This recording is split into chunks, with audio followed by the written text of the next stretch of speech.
Hello world and the internet. Today I'm going to be talking about all my investment knowledge, or at least everything at a high level. I'm going to be talking about the language of investing, including common terms that you'll come across if you do decide to visit the investing world, how compound interest runs that world, diversifying, why you should never let your money live rent-free, what it means to actually invest in yourself, pocket money fund, and why you should learn about your own psychology.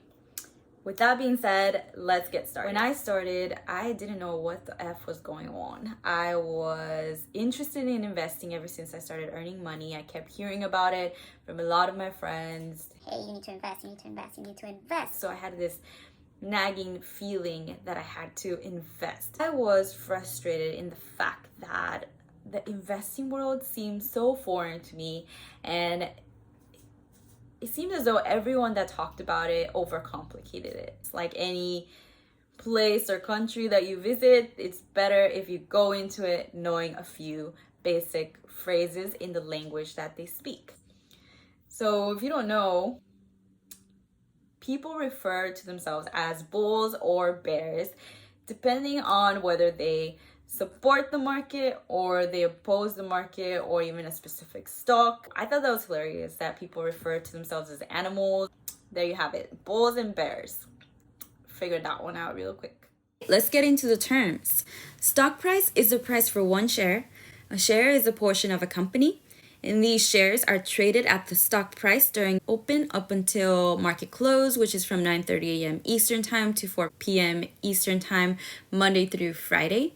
There are extended hours, but only low volume is sold at those ends, and these range by brokerage. Volume refers to the amount of stocks being sold at a certain time. There are a number of trades you can conduct in volume, not just at the stock price. Trading is what you do when you sell or buy a stock. You can be in the market long or short term, which means you either will hold the stock or other asset for a long time or a short time. Day traders usually sell within a day or so, trying to make money out of little slivers of change in the market. To short something can also mean to bet on its failure. Yes, this is getting to be like English, wherein the same words mean different things. This is very risky and can have you lose money into the negatives. You can also buy put options when you think an asset is going to decrease in price. This is less risky because you have a preset amount of money that you're willing to lose if the price actually increases. A common longer investment is a 401k fund, which is usually done through an employer. You can also do a Roth IRA. The main difference between them is that the 401k is not taxed right now, so it is taken from your paycheck before taxes. It will be taxed when you retrieve it at retirement. A Roth IRA is after tax and will not be taxed at retrieval. There's other differences, but these are the main ones. Your employer can match these funds, so whatever you put in up to a certain percentage, they can double that. Definitely recommend taking advantage of that if it is offered to you. Getting back to trading, you can do a lot more than just buy a stock at a certain time. You can set an order to execute in the future according to either a limit, which means at this price or better, or sell at a stop loss, which means no lower than this price. There are a lot of other orders you can place. I'll keep it simple at these two. You can also set the trade to buy or sell up until market close or until the quarter ends. A quarter is usually 10 weeks or 3 months, like university. If you made it through a quarter with a stock, some companies like to reward your loyalty. This reward is called a dividend. It is usually riskier to invest in individual stocks. You can also do index funds or EFTs, which are exchange traded funds. Both are usually passively managed, and they group together different portions of companies in order to make it less risky for you. Both EFTs and index funds are good options for lower risk investing and have been known to make an average of around 10% annualized return over a span of 30 years. I feel that I have to mention that EFTs are different from NFTs, which have been making the rounds in the internet recently. NFTs are digital art purchases. You can also do fractional shares if you want to own a fraction of a stock. A lot of other types of investing that I'm not going to get into in this video, such as commodities, cryptocurrencies, forex trading, just to name a few. But for today, those are the basic phrases that we're going to learn. Like I said, this is not inclusive of everything. There's a lot of other things that I don't know. There's a lot of things that I glossed over because there's just too much to cover in this one video. Now we're going to get into more of the subjective part of this video. So this is my personal experience and the experience of the investors that I follow and I've learned from. So I have to put a disclaimer that you should never just follow one person's advice, and I'm not an expert. Diversify your knowledge. Always diversify and learn from different people. I started investing in the stock market in March 2020. So as you can imagine, it's been a really wild ride. I have always used Robinhood for my personal trades. I've used Fidelity at work. But Robinhood is quote unquote free. But feel free to use any brokerage. If you don't have Robinhood installed, then you can use my referral link. I'm gonna link it down below in the description. You'll get a free stock, I'll get a free stock, and everybody will be happy. So I've said this before and I'll say it again. You should continuously invest in the stock market or any market that you're going to invest in, because you never know. You shouldn't time the market. This is not just about averaging down, which means that you keep buying a stock when it goes down in price, even though you already bought it at a higher price.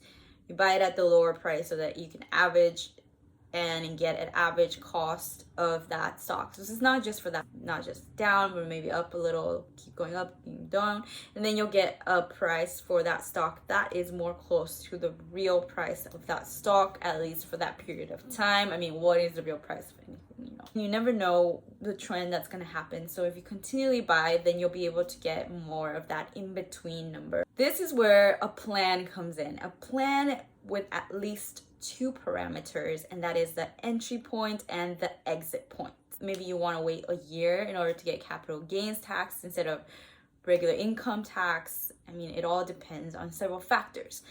But the thing that you need to worry about is having a plan of some sort before you get into the market. When I say assets should be appreciating, which could be your significant other appreciating you and getting more return on their investment. It was a really bad joke, but I'm gonna probably keep it in. Remember, you cannot time the market. You cannot time the market. I'm just gonna keep saying that. You cannot time the market. Let's put it this way. If I thought that a share was cheap at $12 and I ended up buying a lot of those shares at $12, let's say 1,000 shares at $12, and then the stock goes down 50% to $6. I have just lost $6,000. But if instead I had started doing it slowly and had bought 100 shares at $12 and then the stock goes down to $6, then I could have bought 100 more shares at the $6 and averaged out my 200 shares at $9. And then if it keeps going up at $10, then I can sell my investment, make $200 back, because I have 200 shares and it went up $1, and then I keep reinvesting and buy more at the $10, then I can reach my 1,000 share goal, can keep making money as I'm going up. And now I have an extra $200 and then buy an extra 20 shares with that. I hope that made sense. The other thing that helped me is to watch the stock for a couple of weeks and see how it does. You can kind of get an idea of the people that are trading in that space, whether they sell whenever it gets high or they're more people that are holding, and the stock is kind of resisting at this price, and maybe that is around the price that you want to get in. You can also look at past performance. Of course, all of this keeping in mind that past performance does not mean that it will guarantee future performance. So do your research. In order to figure out what your upper and lower limit are, you need to do some research to figure out what the worth of the company is and what your stock could be worth. It's not just the worth of the company, it's also what it looks like to stockholders. And a lot of psychology and different types of research go into play here, and I'm going to do a separate video on that because this video is probably long enough already. So let's go back to that example that I hope made sense. You just bought 20 extra shares with your money. Your money basically got a job and finally started paying you back for staying with you. You need to stop letting your money live rent free in your pocket or under your bed. Money is an organism. It withers away over time. If you do nothing with the money, it is going to wither away into nothing. And once you have your money working for you, you can increase your earnings faster. For example, let's say you have a stock worth $10, you have $1,000 to spend on it. So you buy 100 over time, it stays around $10 as the average price. Then the stock goes up 50% or $5. You now have made $500 because you have 100 shares. But let's say instead that you had $10,000 to spend on that stock, so you had 1,000 shares bought into that company. Then the same situation happens and it goes up 50% or $5 and you just made $5,000. With more risk comes more reward. More money equals more money working for you faster. And then that $5,000 that you made, you can reinvest and it can start working for you as well. Getting to volume is important, but even with the first example, you made $500. When you reinvest that, you can buy 33 more shares at $15 per share because it went up $5 from $10. Let's say the stock goes up 50% again. This time it would mean a $7.50 increase because it's 50% of $15 per share. Since you now have 133 shares, that same 50% market increase would give you a profit of $997.50. That is compound interest. More money you have, more money is working for you, and the faster you can get profits. Continuously reinvesting what you earn. You probably heard the saying, don't put your eggs all in one basket, or diversify. I don't know where I heard that. I do some short-term investing and some day trading sometimes and some longer investments, and also my RA, Roth, and 401k. Diversify your strategy and not just the market, which you should. One market could be doing well, another one would be doing poorly, and it just evens out. And this can help with shock factor as well and help you manage your emotions. I just read this book called How I Lost $1 Million, and the author goes through strategies that he went through on how to learn to invest. He was not good at being a trader. He realized this after he made millions of dollars doing it. He did a retrospective and studied other investors after he had lost $1 million, and he learned that there are a lot of different philosophies on ways to make a lot of money, and people have made money in very opposite ways. He took a look at how they avoided losing money and found that there was more of a common thread there. So he had to focus more on their defense rather than their offense, because their offense just varied too widely. There is a lot of psychology involved with investing, and if you do not have a plan, then you're going to get stuck and you're going to get in trouble. You're going to sell, you're going to buy. We have to actually put a plan in place before our psychology takes over and actually follow the plan. All these investors that he studied had a defense strategy wherein they were comfortable losing some money as long as it was according to their plan. There's an exit strategy of profit and there's an exit strategy of loss. And these investors had become comfortable with having an exit strategy of loss. So that limited the amount that they would lose. When you're losing a lot of money, you either want to make it stop. Maybe you get more excited about the fact that the price is so low and you buy a lot of shares, and this can cost you a lot of money if that was not even the worst price that the stock is going to go to. You have a point in time wherein you're going to call it a loss and say, all right, time of death, whatever it is. Not keep trying to resuscitate something that's not going to come back. Follow your plan. Make sure that you have that plan in place and that you follow it after you have executed a trade. You don't make any money in the stock market until you actually sold an asset. So owning an asset and having it go up does not mean you've made profit and having an asset and having it go down does not mean that you have incurred loss until you actually sell the asset. But before you get into investing a lot of money into the stock market or in some kind of asset that you cannot really control, invest in yourself.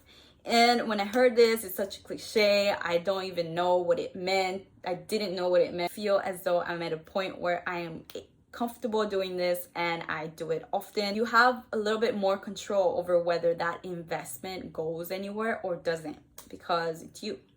What does it mean? Does investing in yourself mean you're gonna buy yourself sushi every night because that feels nice and you're investing in yourself? No. Investing in yourself basically means giving yourself something that you could keep for yourself and probably use in the future. So one of the most common ways that you can do this is to teach yourself a new skill, whether that means buying a book, buying a course, a coach, to an expert to talk to you and coach you through the process. After you have invested in yourself in learning something, you go ahead and try to implement that as a business or a side hustle. It doesn't have to be about money. It could also be just a hobby. Making yourself happy is an investment in itself.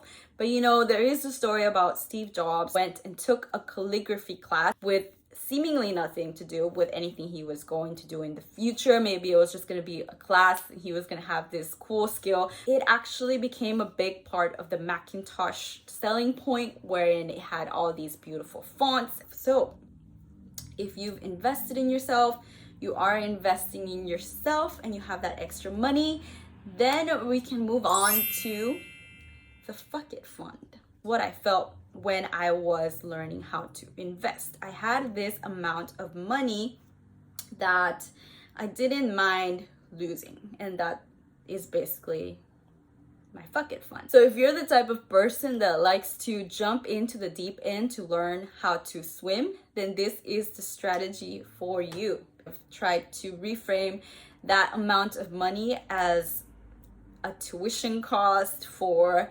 my investing education. Why would I not be willing to spend some money on educating myself here when it was likely that if it went well, I could get all my money and more money back? So I saw it as a win-win. This goes back to the idea of having a plan. If you have a plan, then that plan helps you think, because you're like, okay, I'm losing money, but okay, that's fine, because it's still within my plan. But make sure, if it is a low amount of fuck it money, make sure that you do not invest it all right away. Then you won't have enough to continuously invest, and then if you lose it, then you're done. You just lost it and you didn't learn anything, except maybe not to do that again.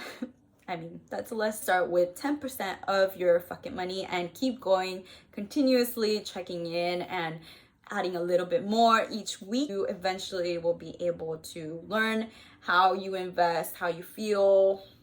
If you do not want to just jump in and start swimming right away, then you can do another path, which is probably more smart of you to do: paper trading. Could have done that, but I'm glad that I went this route, and that's only because it went well, but it could have gone horribly wrong. I'm gonna link some below that I think are good based on very basic research. The purpose of the paper trading or the fuck it money is to learn your own human psychology. I've always been interested in psychology. My background is in neuroscience, so I've always wanted to learn more about what makes humans do what they do. And it's even more interesting when you start observing yourself and you kind of see the effects that your mind has on your actions and why and how. So that is what paper trading or fucking money is going to do for you. Give you an opportunity to start learning about how you trade and how you handle loss and gain. Pressure. Definitely pressure. I would highly recommend that you do not do any investing with money that you do not want to lose until you've at least had practice with your fucking money for at least 6 months, because that's just my comfort level.